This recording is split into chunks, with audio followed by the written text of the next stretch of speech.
Magandang araw sa lahat. May nagtanong kung ano ba kaganda dito sa ibang bansa.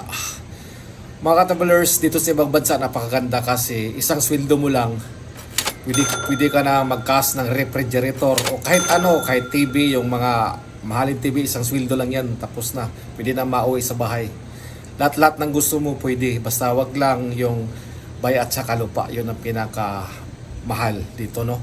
So dito sa ibang bansa napakaganda, napakasarap kasi may monthly sahod ka. Kaso lang pag matagal ka na, siguro mga 15 to 20 to 30 years ka na, yung katawan mo wala na kasi yung mga sakit lumalabas na. So kung matagal na tayo dito sa ibang bansa, kinakailangan na talaga na pag edad natin ng example, mag-start ka ng stop ka na, uwi ka ng Pilipinas 60, so may 10 years ka sa Pilipinas, 70 ka na, mag-start ka ng business, o di ba? Yun ang maganda kasi kapag dito kasi sa ibang bansa, kahit na 70 ka or 80, 85, magtrabaho ka pa rin kasi may mga part-time na ibigay sa'yo ba? Kasi dahil sa sobrang mahal dito, yung mga kuryente, tubig, lahat-lahat napakamahal. So, dito mag-start talaga magtrabaho, walang problema, kaso lang tayong mga OFW, mismo ako kasi matagal-tagal na rin ako dito, yung katawan ko mismo bumigay na kasi lumabas na yung mga sakit ba. Yun ang real talk ha, yun ang totoo. So marami din tayong mga kaibigan dito kasi sa barko ako nagtrabaho dito, yung shipyard, na makausap ko na minsan pagod na sila ba, baga siguro sa matanda na rin sila, yung mga sakit nila parang grabe na yung lumalabas na sakit, lalo na pag winter, yung mga sobrang lamig, yung tuhod nila napakasakit. Pero dito talaga yung mga hapon, wala silang relax kahit na 70, 80 or 85, basta kaya pa nila, magtrabaho pa rin sila. Pero mas maganda sa atin kasi kung ganyan na yung sistema natin, pag matagal na tayo, pag siguro mga 1 year to 5 years ka dito, 6 years, okay pa, wala problema, mag-ipon na mag-ipon na mag-ipon. Kasi napakaganda talaga sa ating lugar sa Pilipinas. Pag 20 or 30 na tayo dito sa ibang bansa, mas na nagtatrabaho, lalo na pag matanda na tayo nag-start dito sa ibang bansa, mag-ipon. Kung pwede lang sana pag 60, mag-stop na tayo ng trabaho, uwi na tayo ng Pilipinas kasi 10 years, 70 na tayo, no? Kung mag-stop ka na dito ng 50 years, 50 yung edad mo dito sa ibang bansa, so sa Pilipinas may 10 years ka 60, so okay pa rin.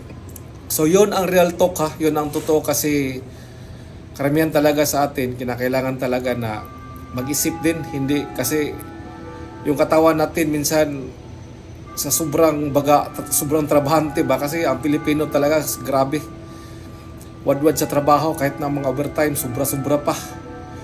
So pagkatapos mo ng ganyan ang mga sistema, pag matagal ka na, 25 years or 35 ka na dito sa ibang bansa, kahit na residence din, naghahangad rin sa Pilipinas na magninegosyo, kahit ako, kahit yung mga pamilya namin dito, di ba dito, pero gusto ko pa rin sa Pilipinas kasi sa Pilipinas napakaganda. Wala nang ibang place para sa akin ha, kasi sa isip, sa salita at sa gawa, napakaganda ang Pilipinas. So yun lang mga katablers. Ingat. God bless. Sa ngayon, mahirap pa kasi may COVID pa. Pero kung pagkatapos nito, mas maganda pag edad ka na 60, mag-stop ka na, marami ka ng ipon, o marami ka ng mga accessories sa buhay, mas maganda magnegosyo pag 60, sa Pilipinas na. Doon mo na ibigay yung 10 years mo kasi 70 na. Pag OFW ka na kinakailangan na 1 year to 3 years, 4 years, maganda pa yan sa bawat isa, no? Yung mga FW. Pag matagal na kasi, kung matagal ka na sa abroad, mga 15 or 20 years to 30 years, minsan yung katawan mo parang may mga kunting sakit na ba. Iba kasi pag yung katawan mo parang baga okay pa, pag bata pa yung katawan mo, baga fighters sa mga trabaho, pero pag may edad ka na, wala na, parang yung mga sakit ba lumalabas na. Kasi karamihan dito sa abroad, kapag 30 years na sila or 25 years, kasi may mga na-interview ako, Katulad ko rin, matagal-tagal na rin dito sa Japan, napakaganda talaga sa Pilipinas, magnegosyo, kahit na mga kunti-kunti lang. Kasi pag matagal ka na dito sa Japan, yung katawan mo parang bumabagsak na, parang bumababa na ba, yung pagka madali ka nang masakit. Yun talaga ang real talk. Kasi kung matagal ka na sa ibang bansa o sa labas, kahit na resident ka, katulad ko, kahit na residents dito sa ibang bansa, maganda pa rin sa Pilipinas. Kasi dugong Pilipino tayo, mas maganda sa Pilipinas kung magnegosyo kahit konti. Kasi dito, mga ka-travelers, 70 years old ka o 80, magtrabaho ka pa rin. Kasi dito walang pahinga-pahinga. Yun ang totoo. Pero kung hindi na kaya talaga ng katawan, tulad ng pag mag-wheelchair ka na, yun, okay na yun. Pero kung kaya pa, may mga part-time sila na ibigay, mga ka-travelers. Yun ang totoo. So mas maganda kasi sa atin kasi parang safety yung katawan natin pagdating ng ganyan, kasi magtrabaho. Kasi ito yan, mga ka-travelers, pag mag-stop ka dito ng mga example 60 years old, no? 60 years old dito sa ibang bansa. So sa Pilipinas, 10 years ka sa Pilipinas, so 70 ka na. So yung katawan mo parang mahirapan na rin. So kung mag-stop ka dito ng, kasi marami ka ng pera, marami ka ng ipon, mag-stop ka ng 50 years old, so sa Pilipinas may 10 years old ka pa na para magpundar ng negosyo. Yun ang real talk, yun ang totoo. Kasi karamihan din kasi yung makasama ko dito, yung mga kaibigan ko ng mga seaman, ganun din ang style nila. Mas maganda raw sa Pilipinas kung makaipon-ipon na sila, magnegosyo sila. Kasi dito talaga, sa totoo lang, kasi may mga kaibigan din ako dito ng mga Hapon, kahit na matanda na sila, magtrabaho pa rin sila. Kahit na masakit yung tuhod nila, pursige pa rin silang magtrabaho. Kasi dito, makarelax ka lang ng 7 days, tulad ng mga holiday, tulad ng mga August, August, mga mataas na yung 2 weeks, no? Yun ang pinakataas. Tapos August lang siguro, mga Ubong Yasumi, mga 7 days ang pinakamataas.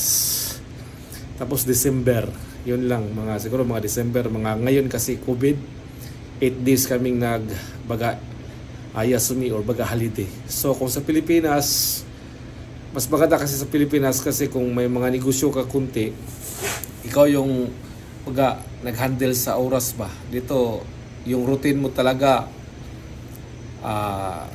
gumising talaga sa umaga, tapos yun talaga yung time, pabalik-balik. Tapos kahit na masakit yung ulo mo, kahit masakit yung katawan mo, pursige ka talaga magtrabaho. Ito yung mga marami nagsabi, no, kung ano yung sitwasyon dito sa ibang bansa. Sa ibang bansa, kahit na may sakit ka kunti, magtrabaho ka talaga. Kahit na yung kasama namin dati, kahit na appendix siya, tapos inoperahan, pagka 1 week, trabaho na siya. Kasi sabi ng mga Hapon, daijubu, kung sa kwan ba, wala problema, okay yan. Magtrabaho ka pa rin. Yun ang style nila, trabaho, mga ka-travelers. Yun ang pinaka the best sa kanila. Wala namang problema doon, kasi trabahante tayong mga Pilipino, sa isip, sa salita, sa gawa. Kaso lang, pag ang katawan mo wala na, yun ang pinakamahirap din.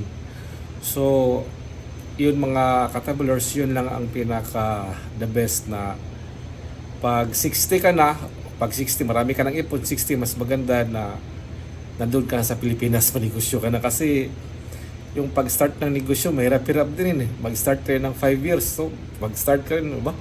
So 60 ka mag-stop, so may 10 years ka sa Pilipinas, so 70 ka na. So yun ang real talk talaga, mga ka-travelers. So pag yung mga yung mga matagal na dito sa abroad, pero yung mga bago, gambaro pa rin, baga patuloy pa rin, mga 3 years, 4 years, 5 years, 10 years, patuloy kayo mag-ipon. Pero kung mga 30, 20 years ka na, wala na. Pagod na yung katawan mo minsan, lalo na pag nag-start ka, matanda na dito sa ibang bansa. So yun lang, mga ka-travelers, maraming salamat sa inyong lahat. God bless you, God bless you.